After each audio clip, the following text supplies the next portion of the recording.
यहाँ सभा में आए हुए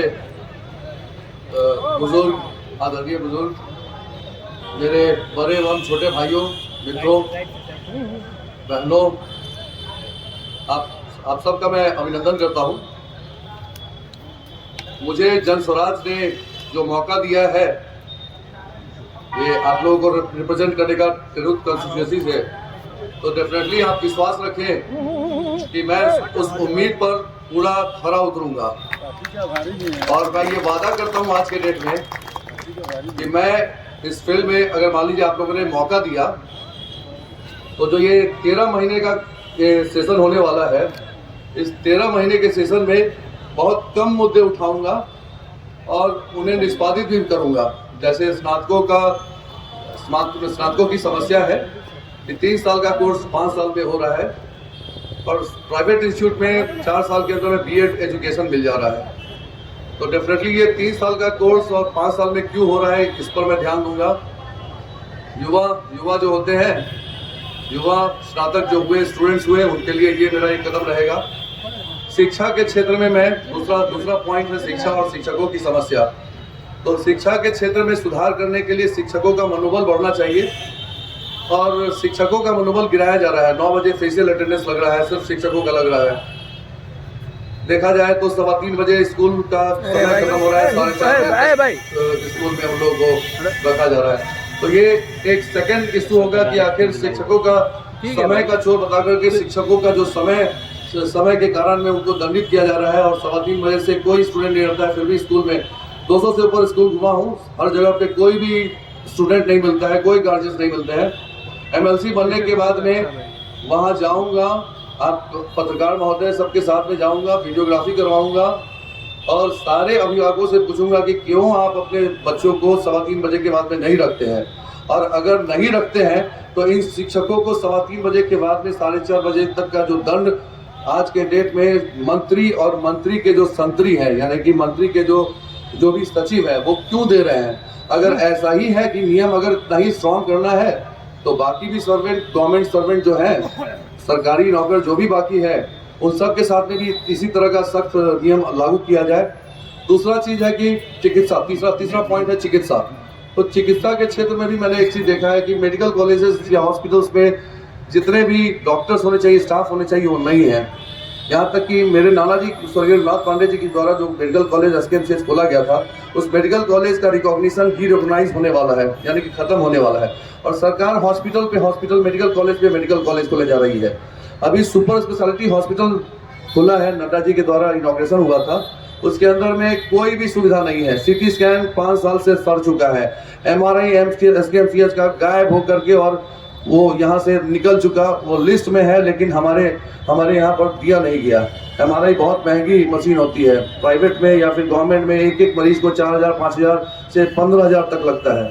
सरकार अगर ये मशीनें फ्री नहीं दे पाएगी, 5 लाख का अल्ट्रासाउंड मशीन देती है, गंदी सी गंदी मशीन देती है, तो जो आम मरीज हैं जिनके पास में पैसा नहीं है, वो तो अच्छी मशीन, अच्छी सुविधा नहीं लेंगे तो वो प्राइवेट में जाएंगे। तो आप उसके बाद में कहेंगे डॉक्टर लूट रहा है। डॉक्टर नहीं लूट रहा है, सरकार लूट रही है। सरकार अच्छी मशीनें नहीं दे रही है, डॉक्टर्स को ड्यूटी वहां पर नहीं दिया जा रहा है, होम पोस्टिंग नहीं दिया जा रहा है। होम पोस्टिंग के नाम पर एक अमाउंट फिक्स कर दिया गया है, जिस अमाउंट के अगर देने पर ही, मान लीजिए कि एक assistant professor, SR, doctor, professor, हर चीज का एक रेट लगा दिया गया है। वो रेट देने पर ही आज के डेट में पोस्टिंग होती है, होम पोस्टिंग। तो होम पोस्टिंग आपको सुपरिटेंडेंट लेवल, प्रिंसिपल लेवल, यहाँ तक कि जितने स्कूल है वहाँ पे प्रिंसिपल लेवल पे होना चाहिए, या फिर डीएम लेवल पर आप कर दीजिए। बहुत सारे शिक्षक हैं जो यहाँ पर रखे हुए हैं। और उसके अलावा एक शिक्षक को 45,000 का जॉब मिलता है। क्या 45,000 के अंदर में आप होम से, अगर किसी का घर है, अगर मान लीजिए गया और उनको आप मुजफ्फरपुर या फिर सीतामढ़ी, शिवहर में जॉब देते हैं, तो या तो उन्हें 2 ही चीज स्थिति होगी, या तो 2 घंटा 3 घंटा जर्नी करना पड़ेगा बाइक से और 9 बजे सुबह में पहुंचना होगा। मोकामा में 2 शिक्षक अभी मौत हुई है, तो वो जल्दी पहुंचने के कारण में हो रही है। रात में सोएंगे नहीं, 5 बजे निकलेंगे घर से, तब जाकर के 9 बजे पहुंचेंगे। सब कुछ काम संपादित करने के बाद में 9 बजे, 5 बजे जगने वाला आदमी फिर 4:30 बजे घर जाएंगे, 8 बजे पहुंचेंगे। हो सकता है अगर दूर से आ रहे हो तो 10 बजे पहुंचेंगे।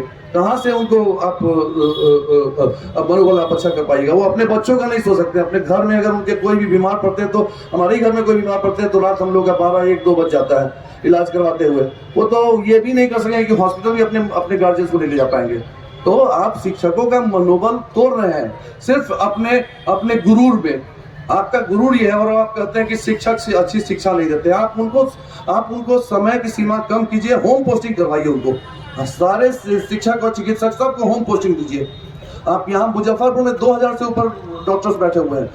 आप जैसा भी आपने पहले पैमाना रखा था उसमें कुछ ना कुछ गलती हो रही है, तो आप पैमाना चेंज कीजिए। जेएनयू और ये दिल्ली यूनिवर्सिटी के जो स्टूडेंट्स हैं जो कि आज के डेट में आईएएस आईपीएस का यूपीएससी एग्जामिनेशन क्लियर करिए, प्रिलिमिनरी क्लियर कर लिए है, अगर मेंस क्लियर कर लिए है तो वैसे लोगों को आप डायरेक्ट अपॉइंट कीजिए जो भी मेंस क्लियर कर चुके हैं और वो वाइवा में छट गए, जिस सब्जेक्ट के हो, इतिहास के हो, भूगोल के हो, जिस सब्जेक्ट के हो, उस सब्जेक्ट का उनको शिक्षक बनाइए, प्रोफेसर बनाइए, तो आपको अच्छा बिहार में क्वालिटी टीचर मिलेंगे। लेकिन आप कर क्या रहे हैं? आप जात के आधार पर, आरक्षण के आधार पर बिहार को बांट रहे हैं। बिहार को दो भाग में आपने बांट के रख दिया है, जात के नाम पर बांट दिया है या फिर धर्म के नाम पर बांट दिया है। फलना फलना जाति, फलना फलना पार्टी का, फलना फलना धर्म, फलना पार्टी का। और उससे भी नहीं अगर आपका मन भरता है तो आप वहां पर आप आज के डेट में एक फॉरवर्ड बैकवर्ड एक राजनीति खेल रहे हैं। नहीं, बिहार नहीं। आज के डेट में मुझे लगता है कि सारे बिहारवासी समझिए कि सारे हिंदुस्तान के निवासी जो है वो एक ही चीज है, हम सब को एक्सेप्ट करना होगा कि हम सब बनिया है। बनिया का मतलब क्या होता है कि कहीं हम खरीद रहे हैं, कहीं पे हम सेलर हैं, कहीं पे हम बायर हैं।